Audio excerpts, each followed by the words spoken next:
এই হচ্ছে বিলের মাছ পশু পাখি দেখার একটা টাওয়ার। এখান থেকে সব পানি দেখে সব মাছকে মেরে ফেলে।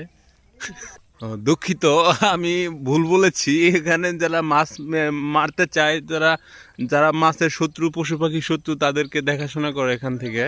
যখন পানিতে ভরে যায় এই বিল, খাল বিল, মাছ পশু পাখি সব ভরে যায়, তখন সবাই দেখাশোনা করার জন্য এই টাওয়ারটা ব্যবহার করে। এই এই এই ঘাসগুলা আমরা বিক্রি করতে চাচ্ছি, কিন্তু এখান থেকে নেওয়া যাবে না, এটা সরকারি মাল।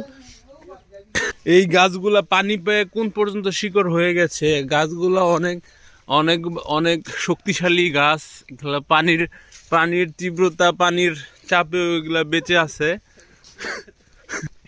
আপনারা কখনো এই জঙ্গলে এসেও কখনো ভয় পাবেন না, কারণ এখানে সাপ বিচ্ছু ছাড়া আর কিচ্ছু নাই। মাঝে মাঝে শিয়াল কুত্তাগুলা এইগুলা এখানে থাকে, উৎপেতে বসে থাকে এখানে পশু পাখি খাওয়ার জন্য, কিন্তু পশু পাখি এই দিকে বসে না মানুষের যন্ত্রণায়।